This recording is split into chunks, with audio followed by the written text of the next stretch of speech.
우리 성도 여러분, 세계 최대 규모의 힌두교 사원이 어디 있는 줄 아십니까?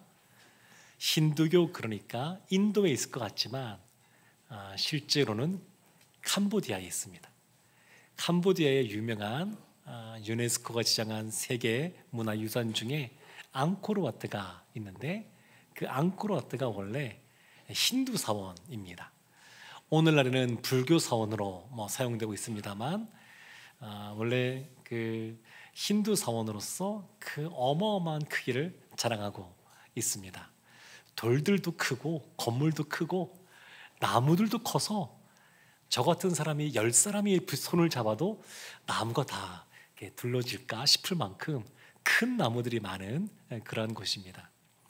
근데 보면 오늘날에도 오래전에 건축되어졌고, 그리고 지금까지도 사원으로서 역할을 감당하고 있는데, 그곳이 유명한 관광지로서 그 나라에 많은 수입을 거두는 그런 곳으로 쓰임받고 있습니다. 근데 이런 곳이 세계에 많습니다. 세계 곳곳에 수천 년 전 건물들인데 지금까지 그 후손들이 그 건물 때문에 먹고 살아가는 그런 곳들이 많이 있습니다. 오늘 바울이 그리스 아테네로 성경은 번역되어 있는데, 이 아테네를 가게 되는데, 아테네도 그렇습니다. 참 많은 신전들이 있는 곳입니다. 그리스 신화 이런 말이 있는 것처럼 많은 신들이 있습니다.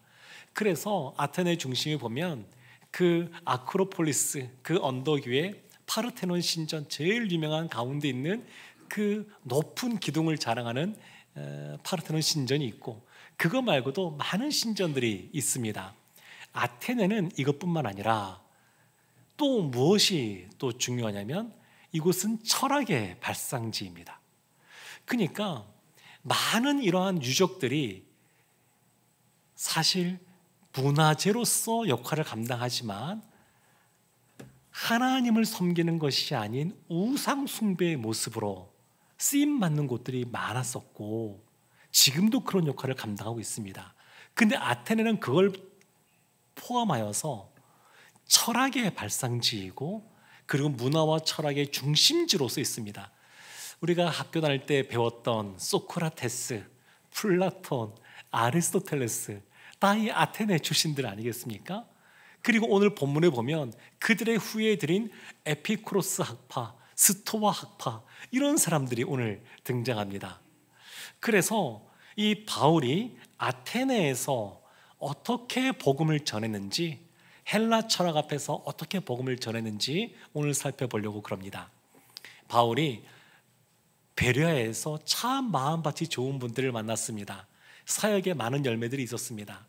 그런데 데살로니가에 있었던 유대인들이 쫓아와서 소동을 일으키니까 어쩔 수 없이 또 떠나게 되었는데, 베레아 사람들이 바울을 아테네까지 인도해 주었습니다. 그런데 바울의 선교팀이 있지 않았습니까? 누가는 데살로니가에 남아 있었고, 실라와 디모데는 베레아에 남겨두었습니다. 이 바울 홀로 아테네를 가게 되었는데, 그 아덴에 가서 그 실라와 디모데가 올 때까지 기다리면서 그 아테네 시내를 둘러보았습니다. 그리고 나서 이 바울의 마음이 격분하였습니다. 격분. 그것이 오늘 본문이 시작하는 16절 말씀에 나오는데, 우리 16절 말씀 함께 합독하겠습니다. 바울이 아덴에서 그들을 기다리다가 그 성에 우상이 가득한 것을 보고 마음이 격분했습니다. 아테네 사람들은 그들이 섬기는 신전들이 많은 것이 그들의 자랑이고 자부심이었는데, 이 바울은 그것을 보고 마음이 격분했습니다. 하나님을 섬기는 것이 아니라 우상을 숭배하는 곳이, 그 곳을 보면서 격분했습니다. 사실 우리나라도, 우리가 살고 있는 삶의 주변에도 형태는 다르지만 우상을 숭배하는, 또 미신을 섬기는 경우 생각보다 많이 볼 수가 있습니다. 저도 돌이켜보면 제가 고등학생 때 겪었던 이야기인데, 제가 다니던 고등학교는 수능을 앞두고 있으면 고사를 지냈습니다. 그 당시에는 학력고사였는데 학력고사 앞두고 학교에서 돼지머리를 딱 올려놓고 고사를 지내는데, 그 고사 지낼 때 학생 대표로 절해야 되는 사람이 학생회장입니다. 근데 제가 학생회장 출신 아니겠습니까? 근데 제가 절을 해야 되는데 할 수가 없는 겁니다. 마음에 격분이 일어났습니다. 그래서 제가 담임 선생님이 교회 장로님이셨는데 제가 그랬습니다. 선생님한테, 담임 선생님한테 저 못하겠습니다. 그래서 제가 안 하고 부회장이 하고, 그 시간에 저는 학교에도 있기 싫어서 저는 나가 떠겠습니다. 그래서 제가 교회 가서 기도했던, 그 시간에 기도했던 그 기억이 있습니다. 오늘날 보면 시대가 많이 발전했지만 뭐 영화를 제작한다거나 뭐 한 건물을 새로 샀다거나 그러면 고사 지내는 건 너무 많지 않습니까? 주변에. 그거 아니어도 요즘 젊은이들 40, 50대보다 20, 30대가 점을 더 많이 본다 그럽니다. 사주 이런 걸 더 많이 본다 그럽니다. 이런 거 보면 격분이 생기지 않습니까? 요즘 어디 뭐 강남역을 가든 어디 가든 젊은이들 많이 모이면서 하다 보게 되면 그 오늘의 운세 같이, 제가 해본 적이 없어서 정확히 모르겠는데 뭐 돈 놓고 그걸 빼가지고 깨가지고 확인하는 것도 있더라고요. 이런 점포들이 많이 생겼습니다. 이런 거 보면 격분하는 마음 안 생기십니까? 생기셔야 됩니다. 바울이 마음에 격분한 것처럼 하나님이 아닌 우상을 숭배하는 이런 모습을 보면 격분하는 마음이 생겨야 됩니다. 우리나라 보면 새마을운동도 있으면서 여러 가지 각 그 지방에도 미신이라고 하던 것들 많이 회파했습니다. 근데 어느 순간 지방자치가 되면서 그 지방의 문화를 살린다 그러면서, 향토 문화를 살린다 그러면서 오늘날 전국 방방곳곳에 회파됐던 것들이 다시 복원되고 미신을 섬기고 그 형상을 만든 모습이 우리나라 전역에 지금 퍼져 있습니다. 이런 거 보면 격분하셔야 됩니다. 그렇다 그래서 도끼를 들고 가서 찍으라 이런 거 아닙니다. 그런 건 전혀 아니고, 그러나 마음에 이런 것을 그냥 두고 볼 수는 없다. 이 나라를 위해서 이 나라의 선교사님들이 들어와서 하나님 지금까지 어떻게 이끌어 오셨는데 지금 이런 모습일까? 이런 걸 생각하면서 안타까운 마음이 우리 가운데 있어야 될 줄로 믿습니다. 그래서 바울이 이제 이 아덴에서 마음이 격분하여서 17절 말씀을 보면 회당에 들어가서 유대인과 경건한 사람들에게 복음을 증거하고, 또 장터에서는 날마다 만나는 사람들과 변론하였습니다. 회당에서야 그 앞에 새겼던 것처럼 구약의 메시아가 지금 예수 그리스도다 이거를 알려주지 않았겠습니까? 그 예수님이 십자가에서 죽으셨고 부활하셨다 이것을 전파했을 겁니다. 근데 그것은 우리가 예상이 되는데, 새로운 것이 뭐냐면 장터에서 날마다 만나는 사람들과 변론했습니다. 이것을 아테네에서는 아고라라고 하거든요. 단순히 우리가 아는 시장의 역할뿐만 아니라 정치적으로 경제, 문화, 사회적인 교류의 장, 중심지입니다. 중심지. 그 아고라에 모여서 변론을 하는 겁니다. 근데 이때 보면 어떤 사람들이 모여 있냐? 18절 말씀에 보면 우리가 교과서에서 봤던 에피쿠로스 학파 철학자들, 스토아 학파 철학자들, 이런 사람들이 등장하는데 그 철학자들과 더불어서 복음을 전하고 있습니다. 19절 말씀에 그 철학자들이 바울을 붙잡습니다. 19절 말씀 우리 함께 합독하겠습니다. 그를 붙들어 아레오바고로 가며 말하기를 내가 말하는 이 새로운 가르침이 무엇인지 우리가 알 수 있겠느냐. 아레오바고로 가져갑니다. 그러니까 바울과 이야기한 이후에 끝난 것이 아니라 이 당시에 아주 많은 사람들이 모여서 공적인 자리에서 무엇인가 이야기하고 뭔가를 결정하고 하던 그 아레오바고라는 곳이 있습니다. 그 언덕 위에 있는 그 바위 위에 있는 곳인데, 이곳은 아주 공식적인 그러한 이 당시에 정부 기구이기도 했습니다. 입법 기능도 있고 사법 기능도 있고, 우리가 알고 있는 소크라테스가 이 아레오바고에서 마지막 심판받을 때 최후의 진술을 합니다. 근데 그 자리에 바울이 딱 서는 겁니다. 바울이 그 자리에 서서 사람들에게 알려주는데 그들이 원하는 것은 뭐냐면 새로운 가르침입니다. 새로운 가르침. 아덴 사람들 또 그 아덴에 거주하던 나그네들은 기본적으로 사람들은 새로운 걸 좋아합니다. 늘 듣지 못했고 새로운 것들을 말하고 듣는 것을 너무너무 좋아해서 그것 외에 다른 것에 시간을 빼앗기지 않았습니다. 근데 바울이 글쎄 신이라고 하는 존재가 죽었다고 말하고 죽었던 그 신이 다시 살아났다고 말하니까 그들은 한 번도 듣지 못했던 이야기를 듣게 된 겁니다. 그래서 더 자세히 알고 싶었습니다. 더 자세히. 사실 이 에피쿠로스 학파는 모든 이 만물이 원자나 분자의 형태로 만들어진 것이다, 이렇게 그들은 생각을 했습니다. 신도 부정하지 않고 인정을 했지만 신도 이 원자의 복합체, 이것을 신으로 보았고, 그래서 그들이 생각하는 신은 인간 사회에 별로 관심이 없는 신, 그래서 사람이 무엇을 하든 마음이 어떻든 별로 관심 없고 관여하지 않는 신, 그렇게 생각을 했습니다. 그리고 그들 입장에서는 죽음이라는 것조차도 그다지 그렇게 나쁜 것만은 아닌, 에피쿠로스 학파 입장에서는 그렇게 그들이 생각을 했었습니다. 스토아 학파도 이거와는 다르지만 기독교의 진리와는 궤를 달리하는 그러한 철학 사상들입니다. 그런데 이와 같은 이들의 그 입장에서는 처음 들어본 이야기입니다. 그래서 바울을 초청합니다. 바울이 이제 이들을 만나서 복음을 증거하게 되는데, 처음에 우리가 선교지 가도 보면 한국에서 하던 것처럼 그들을 접근하는 것이 아니라 그들의 눈높이에 맞춰서 그들이 관심 있는 것, 이런 걸로 먼저 접근하곤 합니다. 이번에 캄보디아 갔을 때 한국 수건 많이 들고 갔습니다.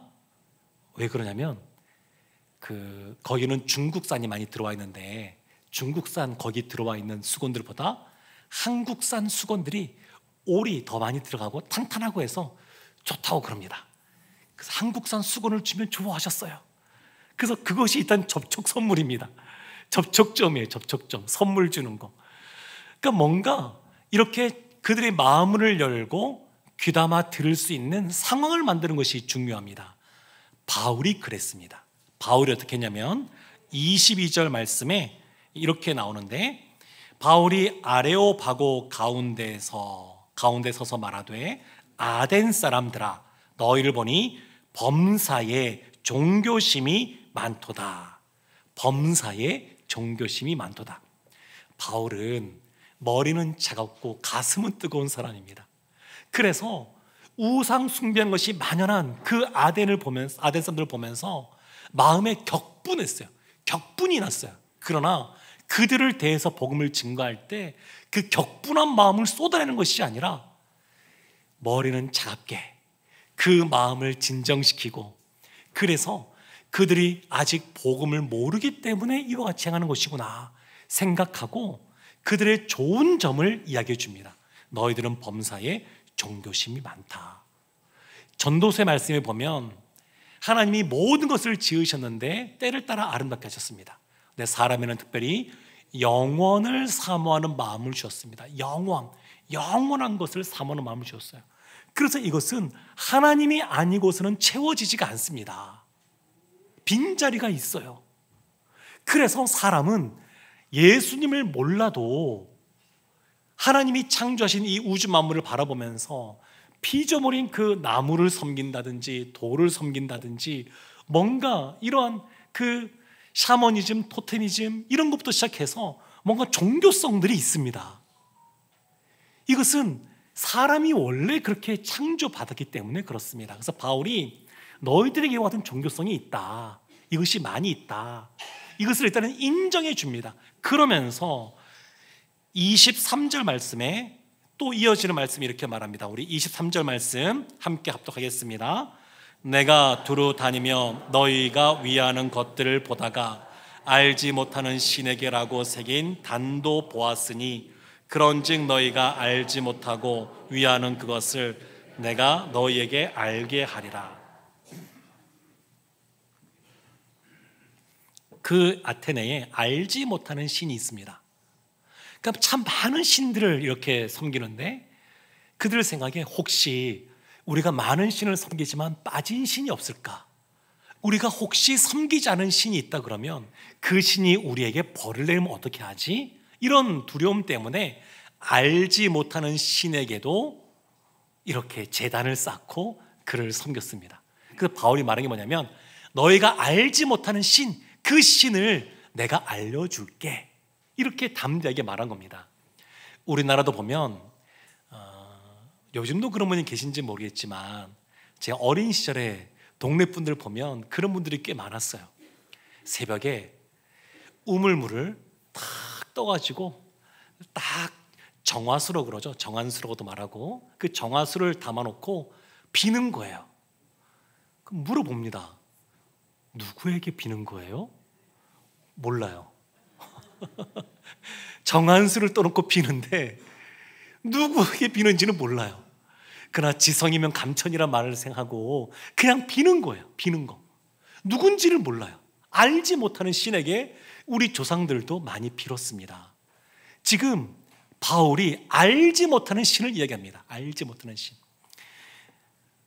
한반도에 복음이 들어왔을 때 사람들이 이제 성경을 먼저 번역을 했거든요. 성경을 번역할 때 여호와 하나님, 이것을 어떻게 번역해야 될까? 여호와를 이거 어떻게 번역해야 될까? 우리나라 말이 없잖아요. 근데 어떻게 번역해야 될까 고민하다가 그때 우리 한반도에 있는 사람들이 알지 못하는 신 하나님이라고 하는 분을 섬겼는데, 그래서 그 말을 차용해 와서 같은 뜻은 아니지만 그 말을 가지고 와서 하나님이라고 번역을 했습니다. 그래서 하나님이라고 번역을 하면서 알려준 거예요. 그러니까 사람들이 처음에는 이것이 접촉점이 되어서 하나님이라는 이름을 들으면서 우리가 알지 못하고 정화수를 떠놓고 빌었던 그분, 이러면서 같은 건 아닙니다. 같은 게 아닙니다만 사람들 머릿속에 막연한 것이 아니라, 신이 된 김에 막연한 것이 아니라 조금 더 구체적으로 그것을 이해할 수 있는 계기가 되었습니다. 그 이름이. 천주교는 왜 이름이 천주교일까요? 원래 그들은 성경을 번역해서 말할 때 천주라고 번역했습니다. 오늘날은 천주교에서 천주라고 표현 쓰지 않고 뭐라고 그들 갖고 있는 성경에서 번역해 놓냐면 하느님이라고 번역했습니다. 하느님. 하느님, 하늘에 계신 분이시다, 그런 뜻으로 하느님 했습니다. 한반도에는 또 우리 민족은 하늘님, 그러면 그것이 갖고 있는 이미지가 있어요. 그래서 그렇게 번역한 거예요. 코란 보면, 코란에서는 그들이 유일신 알라를 말하는데 어느 순간 이 무슬림, 이 이슬람에서 코란을 한국어로 번역해 놓을 때 처음에는 알라라 그랬거든요. 지금은 하나님 이렇게 번역해 놨습니다. 그러면서 그들이 뭐라고 말하는 거냐면, 기독교인들 향하여서 코란에 있는 알라도 하나님이고 성경에 있는 하나님도 하나님이다. 그래서 너희들이 알라를 섬겨도 괜찮다, 이런 식으로 포교의 전략으로서 이름을 바꿔놓았습니다.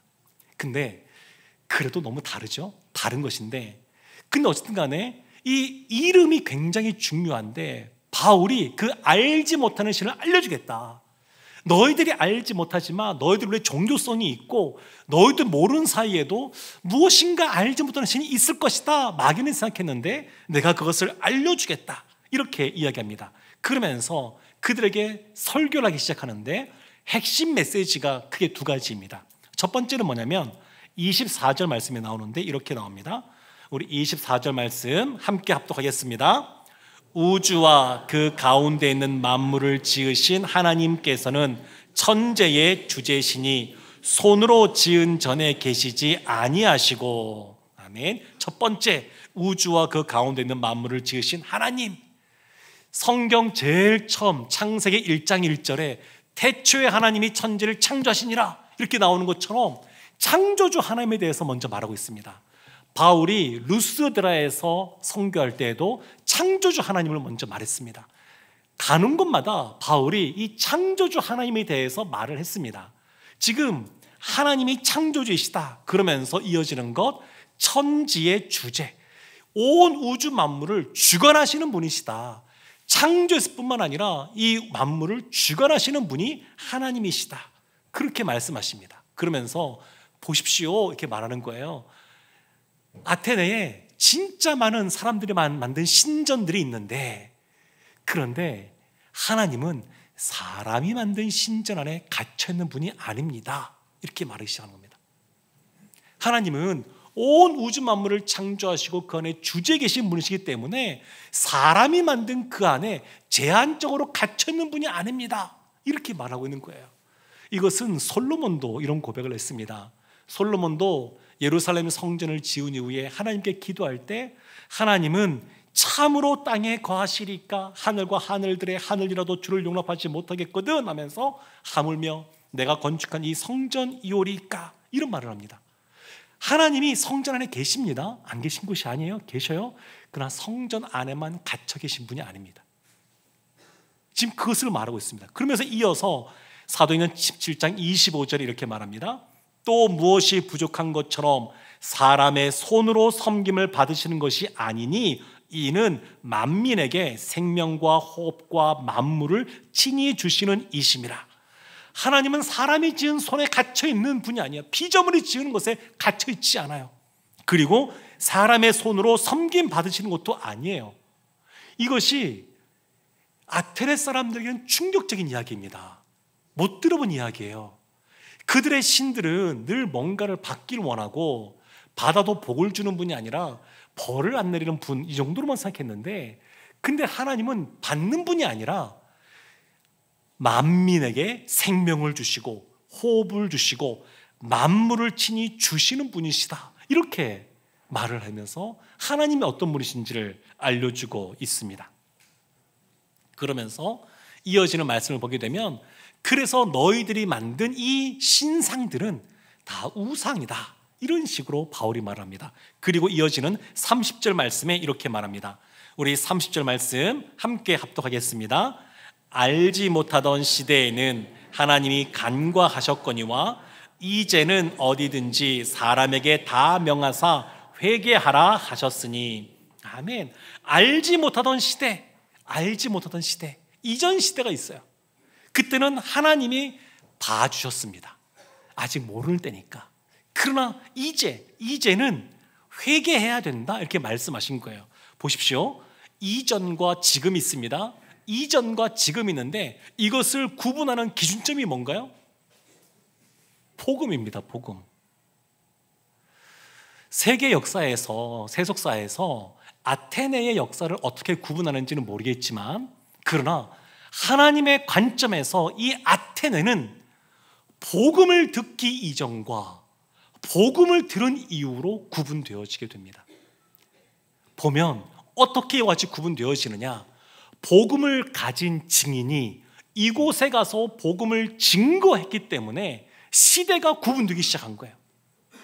아테네 역사는 복음을 듣고 그것을 찾아가서 전한 사람이 있기에, 그래서 그 역사가 구분되어지기 시작한 겁니다. 복음을 전하는 사람의 발이 아름답습니다. 왜 아름다울까요? 신발이 여러 가지 보석으로 치장돼서 그럴까요? 그게 아니고, 죽을 수밖에 없는 사람을 살리는 진리인 이 복음의 말씀이, 이 말씀을 전하기 때문에 아름다운 말씀입니다. 그러니까 복음을 증거하는 사람으로 인해서 복음을 모르던 시대와 복음을 아는 시대로 구분이 됩니다. 세계 역사도 마찬가지 아니겠습니까? 그래서 기원 전, BC라고 하는 것도 주님 이전이라는 뜻이고, 기원 후, AD라는 것도 주님 이후라는 걸로 나눠지지 않습니까? 그러니까 제자는 어떤 사람들이냐? 주님의 제자는 역사의 기준이 되는 사람들이 제자입니다. 그 이전과 그 이후를 구분짓는 사람들이에요.